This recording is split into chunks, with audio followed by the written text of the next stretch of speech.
Star Wars has always been a cultural phenomenon, inspiring generations with its epic storytelling and unforgettable characters, but in the last 2 or 3 years, something feels off. Once a symbol of cinematic excellence, the franchise has faced growing criticism, creative missteps, and a divided fanbase. In this video, we're taking a closer look at what's been happening to Star Wars recently. From polarising releases to decisions that left fans scratching their heads, we'll unpack why the magic seems to be fading and whether there's hope for the future. Let's dive in. Hi guys, welcome back to the channel. So today I just want to talk to you about Star Wars, what's happening with Star Wars, some of the latest projects that we're going to be talking about, some of the cancelled projects that they've had, the failure of the sequel trilogy, and loads more. So if you're a fan of Star Wars, please stick around. There's lots and lots to unpack here, so let's go. Originally in 2012, there was an announcement out that Disney had bought Star Wars. I, for one, was definitely really hyped for this release. They'd also announced that they were going to make a new movie in 2015, and it was going to be the follow-on from episodes 4, 5, and 6. I couldn't wait. I was listening to the casting news. I was really excited, seeing the hints, what characters were going to be back. It was just going to be so much. I was so happy for it. The problem was there was too much hype. Could it ever have lived up to what the original trilogy had left? At that point in time, the prequels weren't as fondly thought of as they are now. I think a lot of that has become based on the current content that we're getting at the moment. With the prequels, at least you can see a full-fledged story. But unfortunately, for anything else other than that, it's not quite so clear. It was very apparent, at least to a fan, that they were sort of making it up as they go along. They focused on one film, and then they would move over to the second film, and discuss what happened there, and then eventually the third film. So that's why you've got this disjointed story that doesn't really make any sense. They liked the first one. They got a very safe director in J.J. Abrams to essentially reboot New Hope. They got an auteur, Rian Johnson, who wanted to do something completely different. He wanted to make his own mark on Star Wars, which left fans completely divided about it. All over Twitter and Instagram, TikTok, you see people who do defend The Last Jedi. I can definitely see some of the merits of The Last Jedi. I respect some of the decisions, as there's a lot of stuff though that I also don't like about the film. One of the things that most people complain about is Luke Skywalker, his character decisions and things like that. For me, that isn't such a pressing issue, as George Lucas actually did intend on that when he sent his plans over to Disney for the sequel trilogy. If that's how George Lucas saw the character becoming, it makes a little bit more sense for me. Was it my favourite creative decision they made? Absolutely not. The Canto Bight sequence was completely ludicrous. It just came across as cheesy in terms of a comic caper. And there's certain things that they made, the decisions such as like Rey's past, that they basically retconned, which was a big part of The Force Awakens, was who was Rey. And then, due to the backlash, they hired J.J. Abrams back again. Originally, it was supposed to be Colin Trevorrow, who did the Jurassic World films, and he had a completely different idea for where the final film would go, but they sacked it off. And this is the thing with Disney. They struggle to handle creatives or people who really want to make their mark. I don't know if this is ever since Rian Johnson doing his own thing. They've been a little bit sketchy. You've had Colin Trevorrow lose out on Star Wars. You had Phil Lord and Chris Miller, who were sacked halfway through Hope, and then they got a safer director in Ron Howard. Solo, for me, is not nowhere near as bad as some people make out. I think it's a very fun film. Some of it can come across as a bit cheesy, but I think it does overall hold up. I think it would have been better for them to honestly explore that era of Star Wars in terms of more sequels or creating some sort of like franchise based more around that era. I think it was a lot more interesting. Force Awakens just is a complete rehash of everything, and the thing that I hated the most about Force Awakens was that it made everything that happened in Return of the Jedi just so pointless, because you've already got this new empire with a new leader with a lot of power. Has corporate influence watered down the vision? Most likely. I don't think that's completely to blame. I do understand that with franchises like Marvel, during its heyday, there was also a lot of people in those writers' rooms that were making those decisions. Lots of people there who were weighing in and making their input. I don't think Star Wars can be 100% blamed just for that. What I do like is, in any trilogy, like you look back with Lord of the Rings and Peter Jackson, you've got a single figurehead who's guiding the light, guiding the Force, moving them onwards in one direction of storytelling. But there's too many people in Star Wars now. There's too many creative minds, and I think, especially when it comes to Kathleen Kennedy, I feel like she doesn't take any nonsense. She wants things her way, and it's not always necessarily the right way. After the failure of Rise of Skywalker, Star Wars was definitely left in a bit of a pickle. It didn't really know which direction to go in. It knew that the sequels had been a failure, but the fans were a little bit disenfranchised with everything that was going on. So they started this TV show called Mandalorian, ran with Jon Favreau, and it was executive produced by Dave Filoni. This seemed a step in the right direction. It was a lot simpler. It was set in a time that Star Wars fans liked. Interesting era, the broken empire, last remnants of stormtroopers, but it didn't necessarily focus on anyone you knew too much. It was new characters, and they had just the right amount of nostalgia by introducing Grogu, who looked like Yoda but wasn't Yoda. So it added some familiarity to it, but overall not exactly what the nostalgia that they went down. And then at the end of the second season, so they had a successful first season. I thought it was okay. I liked it. It was a good enough show. I don't think it was anything amazing. I don't think it was half as good as what people have hyped it up to be. Some people put the first 2 seasons of Mandalorian as some of the best television out there. It really isn't. It's good, it's passable, it's entertaining. Don't even get me started on season 3. And the last episode of the second season, when it took a couple of year break, the first couple of seasons were kind of back to back, and then they introduced Luke Skywalker basically coming in to take Grogu to train him to become a Jedi. After that, Star Wars has never seemed to be able to distance itself from nostalgia. It seems like it's now becoming a series of moments where fans are waiting for certain characters to arrive. I don't think that does any good in any form of storytelling. If fans are literally just sat there waiting for an arrival, and most likely going to be disappointed. I know, especially during the Hawkeye series, that was an okay series. I don't give that as much hate as I do to the other Marvel shows, but for a good part of that, I was definitely in it for just to see Kingpin return on screen. And again with She-Hulk, I really didn't like She-Hulk at all, but you had rumours dropped in that Daredevil was going to return to the MCU, so I was just watching for him. And you just let down. You're not completely sold on the characters that you once had, so I don't understand why people still continue to move like this. It just lets fans down. It just opens criticism. Focus on new characters, new avenues, new storytelling. Star Wars and Expanded Universe has been running for 20, 30 years. There's so many different stories that you can tackle or get into in there. I don't understand why they felt that they needed to go down a certain avenue. I enjoyed Han and Chewie being back in Force Awakens. I did. That was good bait. With the Millennium Falcon being back in, especially with the way that all the characters sort of became connected, I liked that. That was okay. And they gave the various goodbyes that we needed to give to those characters. You know, we left them so early on into their journey. It'd only been 3 or 4 years in the actual timeline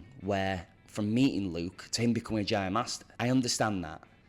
But there's just been such an inconsistency in the storytelling. There seems to be just no vision. There's too many cooks spoiling the broth. And that's one of the things that I really, really don't enjoy at the moment. It's the lack of direction of where it's heading. When they need a Kevin Feige, we can all take the criticism of Kevin Feige in the last few years. It all makes sense, but we need a Kevin Feige to come into Star Wars and lead the way. Say, we want this storyline, this is what we're pursuing, the films are going to add up to it, we're all going to move in towards this direction, this is the end goal, this is the end point that we're going to reach. That's what George Lucas was for Star Wars.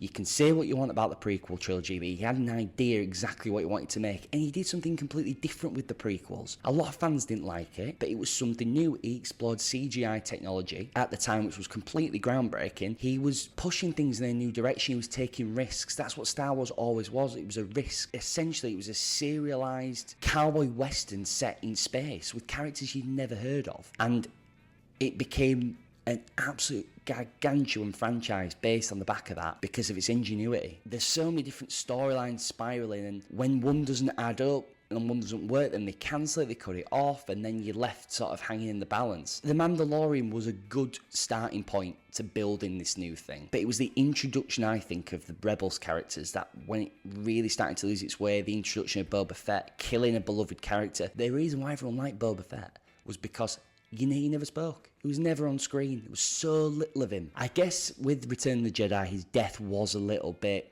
crap. It was a crap death. I guess there'll have been some forces at Lucasfilm in Disney that wanted to bring back that fan-beloved character and give him the redemption that he deserved because it was such a poor death. It didn't need to be.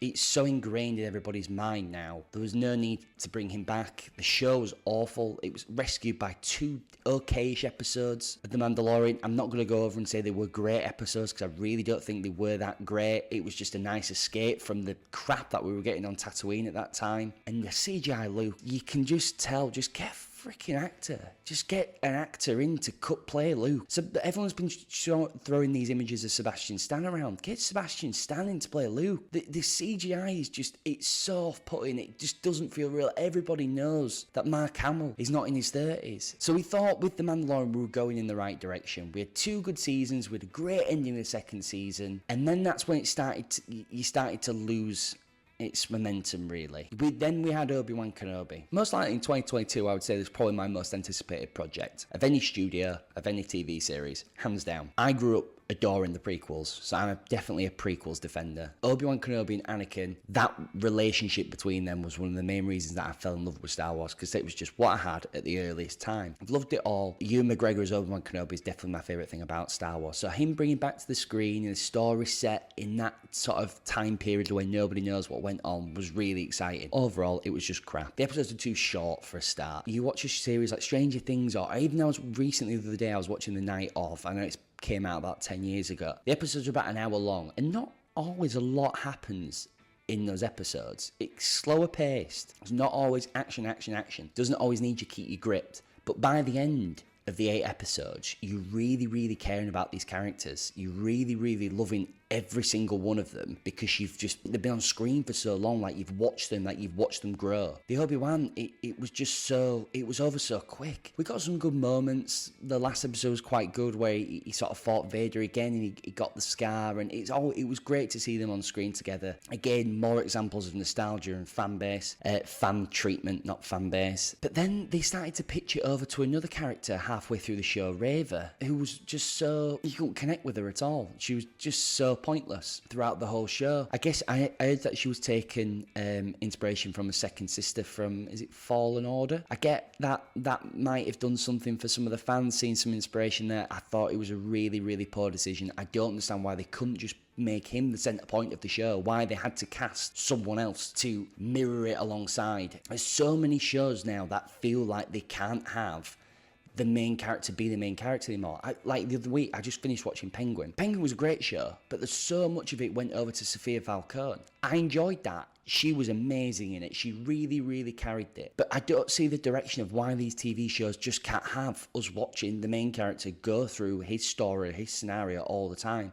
Why it feels the need to split them so often. It doesn't make any sense. Luckily for that, the writing was strong enough. Her character arc was strong enough, and her performance, Christine Miliotti's performance, was so strong that you didn't care. She was great, and that's fine. But if the writing isn't there, just focus on screen. And there's so many comical bad moments of Kenobi as well. It could have been a really, really great show. A really fantastic 6-episode, 6-hour mini-series. It's this brilliant story of him sort of rescuing Leia, and that's how she knew that he would be there for her in A New Hope. That's why she called out for him for help. After that, after Kenobi, I continue to keep going down in my opinion of Star Wars. Only a few months later, 5-6 months later, I can't remember exactly, I'll post the actual timeline down below, they brought out Andor, which was a series I couldn't have given a shit about. I thought it was a complete waste of time and a ludicrous idea. But I actually watched it, I gave it some time, it got a lot of good reviews.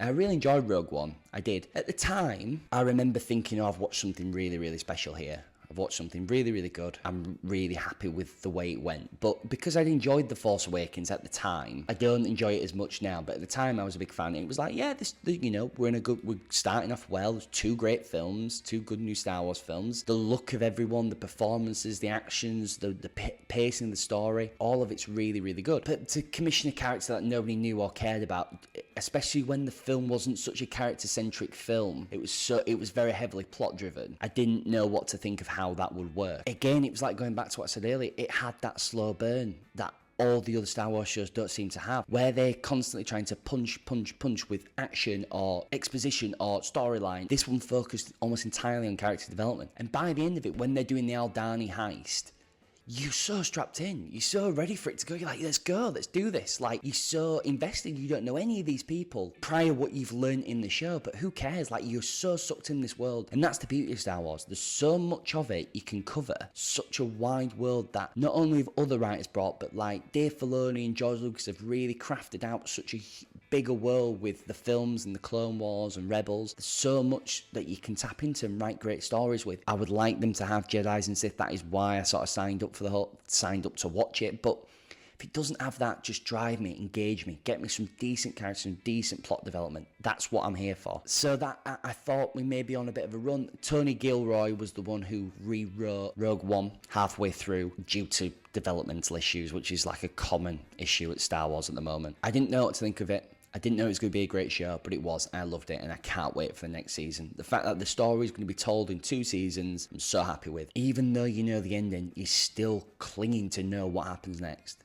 That's great storytelling, and that's what we need more of in Star Wars. A single driving force saying how it's going, and that's just the risk it takes. You can't create art in a boardroom. It just doesn't work. So by this point, Mandalorian Season 3 came out, one of the early points last year. To be honest with you, I don't really want to talk about Mandalorian Season 3 too much. I thought it was appalling. It was everything that I expected it to be. Even though I'd relatively enjoyed the first 2 seasons, I rewatched them all again after I'd sort of developed a little bit of a distaste towards Star Wars, mainly with Obi-Wan, and I don't know, I just felt like some of the projects they were announcing weren't exactly what I was looking for. I'd go on TikTok and I'd see these great ideas of people posting, we should do a show about this, or we should do a film about this, a political rise to power of Emperor Palpatine. That would be an incredible series.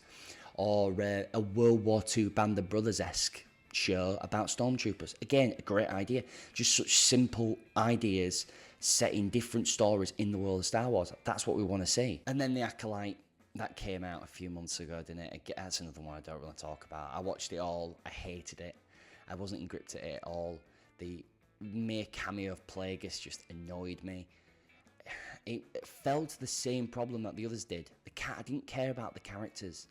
They tried to create into this sort of murder mystery, but it was sort of playing up to a bigger story arc, but the episodes were only half an hour, so every week you get half an hour and be like, oh, is that it? I think if you're going to create shorter shows, you should release them all as one, so you can binge them. And I wonder how I would have felt if I'd binged it. Probably would have had a slightly better rating if that was alright, that. Because it told the story so quickly that every week you just left something in your mouth that you just like, oh, just not quite there for me yet. Some of the action was definitely a good step forward, but I just want to talk to you about some of the budgets, because the budget for The Acolyte was 230 million, and it just felt so small. It felt so tiny. The battles just didn't feel like they had any real consequence. They call it the volume, and I watched a documentary about how they use that. And at the time, it seemed like such a cool, unique, interesting idea, but I actually think it's probably one of the worst things that's ever happened in film.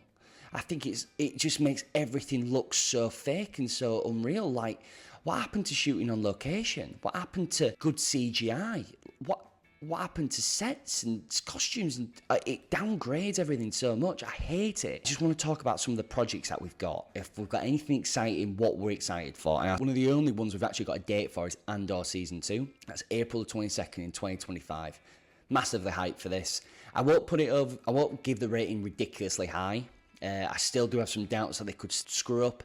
And I wouldn't say Andor is like one of the greatest TV series ever. You know, I routinely watch better series than that, but I do like it. I am relatively hyped for it, so I'll put that in 8.5. Visions Season 3, I don't watch Visions. Nothing wrong with animation, because I've watched Rebels and Clone Wars, but I just haven't got around to watching Visions yet. I heard some mixed things when it first came out and never really bothered with it, so I'll have to put this one at 0. Jon Favreau's Mandalorian and Grogu movie. And this is actually set for May 22nd, 2026. This could be great. It could be great to see these two characters on the big screen. If they cut the fat of the other characters, they don't make it as so much a part of a major storyline, but just as a full-length 2.5 hour long story set with those two characters. A standalone movie that you don't need any preface to watch. You don't need to know what Mandalorian's going through. I think that could be pretty good. It would be nice for Star Wars to return to the cinema. I do think television and Disney Plus. At Disney Plus, I want to get into a whole video on why I think that has completely killed some of the big franchises, diluting it so much. I'll put that at 7. I think that could be a good film. I do trust Favreau to deliver it. Like I said, I just want it to be a standalone story. I don't want it to be a part of anything. All I can think about when I think about Mandalorian now is Jack Black and Lizzo, and that was just an image that will always haunt me. Ahsoka Season 2, I really, really didn't think much of Ahsoka. Again, I was watching it for Anakin to come back, and he did, and it was okay. I didn't think it was anything special. Some colleague at work bumped into me and he was telling me about how they were releasing it for cinemas, the episode where Anakin was in. I think it was episode 4. I was quite hyped for it, really. I thought, oh, this could be a really good one. A really good Ahsoka coming to terms with Anakin and what he did and who he became and his master, and like the catharsis that goes through with that, but none of that happened. It was just meh. Taika Waititi's Star Wars movie, apparently that's in development still. I like Taika before Ragnarok. I'd seen Boy and Hunt for the Wilder People. I really enjoyed Jojo Rabbit, and I really enjoyed Thor Ragnarok. It's been a few years since I've watched it, but at the time I loved that sort of style of his comedy, how he made films so they could be moving, but they paced well, and there was always good quips and lines in there. I always liked Taika. But after Thor Love and Thunder, I think his career is on a bit of a downward spiral, and his Time Bandit series has just been cancelled on Apple TV as well. I guess that wasn't too greatly received because I didn't watch that. I think he could do a great film. I do think there is a great film in Star Wars for him. I couldn't picture what kind of story he would get involved with. He did say at the time when it was announced it would be a standalone story, but I can't see us ever seeing this.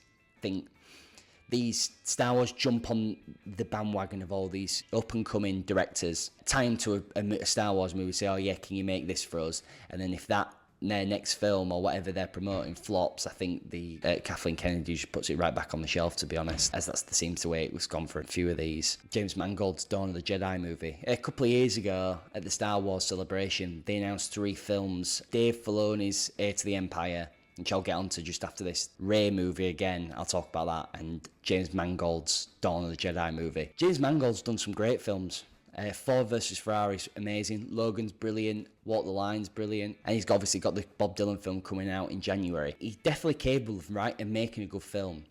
Whether he'll get the creativity that he wants, I very much doubt. Like a biblical epic set in the Star Wars universe, I could definitely see it doing well. We're not associated with any of the characters anymore. There can't be nostalgia bait. We're getting a really interesting part of Star Wars that we've never really seen before. How the Force started, how the Jedi were first born. I think it could be great. I can't see us getting that after the Indiana Jones film that he recently didn't do too well. I don't know too much about the film industry in terms of how these budgets work and how these things balloon. But the budget was so high. It was nearly $400 million. That's without marketing. Was it ever going to be successful? Were people really that interested in Indiana Jones coming back? Kingdom of the Crystal Skull had sort of left a bit of a sour taste in everybody's mouth. Did anybody really want to see another Indiana Jones film? An aging Indiana Jones as well. No matter what you can do with de-aging, the only de-aging I've ever liked was in The Irishman. And I thought that was more because the story was so compelling. I kind of could look past it, and I was so gripped and hooked. But if you're not hugely gripped and hooked on the story, it's like I was saying with The Mandalorian with Luke Skywalker, when he comes back, you can't help but notice it. It's just so fake. They should have cast a younger Indiana Jones a long time ago if they wanted to pursue this franchise still. And then we've got Dave Filoni's Mandoverse, basically going to tie all the storylines we've got from Mando, Book of Boba Fett, and Ahsoka. It could do really well. I've got the books to read, actually. Timothy Zahn's, the original Thrawn books. I've never read them before. I read the newer Thrawn books that were made canon, but I never read the originals. So I want to read them and see. I don't think he's going to go down that path or anything similar to the story. I think more what he's going to do is take the name, hope it baits fans to come, and it wrap up the 3 storylines that we basically don't care about anymore. And then we've got the Rey movie, which has been just fraught with errors from the start. It's Charmin Obaid-Chinoy's, who was under controversy because she said she liked making men uncomfortable, which alienated some of the Star Wars fan base. Completely understand. I really don't think that's the right decision to make a Star Wars film, especially if you're trying to vitalise this dying franchise. Did anybody really like Rey? Daisy Ridley was good in the role, she was. And I'd like Daisy Ridley. It's really unfair how Hollywood's treated her afterwards, because none of that was her fault. She was the lead in the new Star Wars. She should be getting offers left, right and centre now, but she isn't, because the bad writing and the bad story arc that she has has basically left her cast aside. I think that's really, really unfair what she's going through. Who wants a Rey movie? But of course I'll go watch it. I'll go to the cinema and watch Star Wars. I always will. And give my view and give my point, because I just care so much about the franchise and the characters. When it comes to TV, I won't be watching The Skeleton Crew, which will have dropped by the time this video comes out as well, by the way. And we've had 3 writers leave. Damon Lindelof, who was one of the creators of True Detective, and Stephen Knight, who created Peaky Blinders. They just can't have there's no creativity left in Star Wars anymore. They're not allowed to do whatever they want or make the stories that they want to make. These are great writers. These are people who know what they're doing. These are professionals, and they're not given that opportunity to do it. It doesn't make any sense. What's this grand plan that Kathleen Kennedy has that she wants to be executed? Because it doesn't make sense what it is. It's not clear to any of the fans or anyone. And then this one was quite recent, actually. I saw this. I don't know how long this has been out. It could be because I'm just a little bit late to the news, but Simon Kinberg is actually getting a Star Wars trilogy, which is now in development. And it's supposedly going to be episodes 10, 11, and 12, so most likely we'll see Rey again. What you'd think. The original characters are gone now, and we've got not many of the other ones have left. We've got Finn, Rey, and Poe. I don't know how many people are going to be queuing up to watch another Rey, Finn, and Poe movie, but some of the track record this guy's gone through, he's not really wrote many projects. All of his projects that he's written are in development. He's got an executive producer credit on Deadpool and Wolverine. That was okay. That was a relatively good film. But then he's got loads of the crap X-Men on here. He's got a load of Deadpool stuff, which pretty much writes itself. And, yeah, Jumper, Abraham Lincoln Vampire Hunter. Like, I don't really have a lot of hope for this at all. I don't think that track record's anywhere near good enough. I don't blame Denis Villeneuve recently coming out saying he doesn't want anything to do with Star Wars. Why would you? He's not allowed to be creative. They're hiring people like that. He'll just do as they're told, write whatever they're supposed to write. He'll hand his script in for episode 10. It'll come back with too many notes that you can't even read the dialogue anymore. And then you'll have to come back, edit it over and over again, and then that'll be it. And he might have an idea in his head what he wants 11 and 12 to do, but that'll change. That'll change with the way the other TV shows move and the way the industry moves and whatever Kathleen Kennedy wants to happen. Mind-boggling. There's so many people in Hollywood right now that would love to breathe life back into that franchise. Why they would choose him, I don't know. Then we've got some other crap, to be honest, that's sort of floating around that I couldn't really care less about if it ever sees the light of day. We've got the Rogue Squadron movie, which Patty Jenkins actually did a promotional video for, announcing it, and then when Wonder Woman 1984 bombed, they basically weren't interested with her anymore, and they shoved that right back on the shelf. I'm not really bothered about that either, really. Maybe they could create some interesting characters out of it. They could give us maybe a good 2-hour film, but I imagine it's all going to tie into it all, and it's going to all be crap. And then we've got no idea what's happening with Mandalorian Season 4, if they will bother with that, or will it just go towards Mandalorian and Grogu. I think you could definitely condense whatever they had planned for Season 4, if they even had a plan, into one film. I think that would probably be the best bet, really. And then the Book of Boba Fett Season 2, I really hope that doesn't see the light of day. You've completely killed one of the best characters in Star Wars, so he just needs to remain completely out of the way. But I'm sure he'll pop up in Dave Filoni's movie. And then we've got some other stuff. Lando movie was changed from a TV show to a film. I like Donald Glover as Lando. Nothing on Billy D. Williams. He did play, he was one of the better parts of Solo. I'm not bothered about that, really. I'm not bothered about a Lando origin movie. I liked Lando in Empire Strikes Back and Return of the Jedi. If I never saw his character again on screen, I liked him in Rebels when he made a quick appearance in Rebels. Enjoyed that. I'm not arsed. Apparently there was a cancelled Rangers of the New Republic TV series. I don't even want to know about that. Untitled J.D. Dillard, Matt Owens movie. I've never heard of that either. Again, these are ones that I've all found on the internet. I guess they were announced years ago and then they've just been sacked off. The Rian Johnson Star Wars trilogy.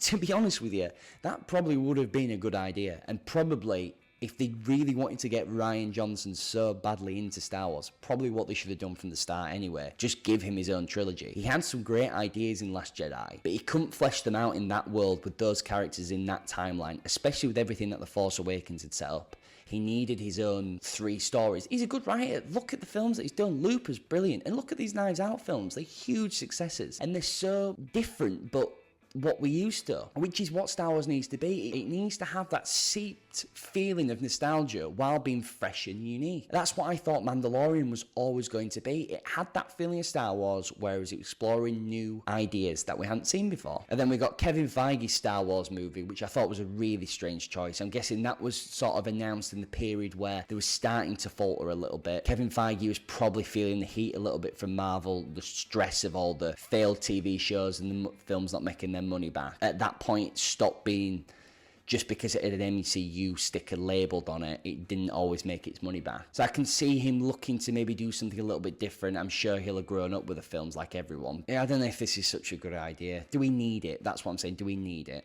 And last one we've got is the David Benioff and D.B. Weiss Star Wars movies, the ones that they actually rushed Game of Thrones for. To be honest with you, I don't want to be harsh to it. I feel like there was probably a lot more elements to it than just them rushing Game of Thrones so they can get on to do Star Wars. I feel like there's probably way more elements to it. Maybe something I'd love to tackle in a video, to be honest. But after the failure of Game of Thrones and what that was, I'm really not surprised that got shelved. But the thing is, their new show, The Three Body Problem, it's really, really good. I watched it on Netflix, first season. It's brilliant. I really enjoyed it. Nothing like incredible or amazing, but definitely really worth a watch. Good show. Just to sort of sum up before this goes on for any longer than it needs to be, there's a definite sense of Star Wars fatigue. I think they're releasing too much.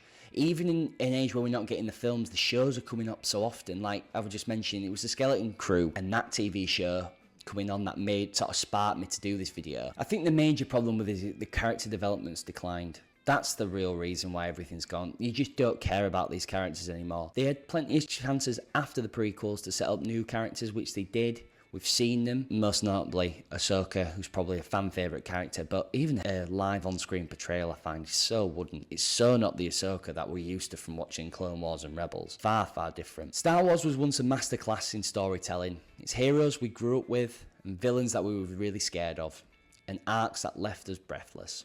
But somewhere along the line, the magic has completely dimmed, most notably due to corporate greed. Characters have become hollow echoes of their potential, and plots often felt forced rather than inspired. It's not that the galaxy isn't vast enough for new stories, it's that they deserve the care and heart that made us fall in love with them in the first place. Force is still there, waiting for us all to come back. The question is, will the new storytellers of today rise and grasp it? Thanks very much for watching, guys. Really, really appreciate it. As you can tell, very, very passionate about Star Wars, especially the state that it's in at the moment. So please like and subscribe. Comment down below what you'd like my next video to be, or any thoughts about Star Wars, anything that you'd like me to jump in on or weigh in on. I'm really, really open to it. So thanks very much for watching. Always appreciate it. Take care and have a good day.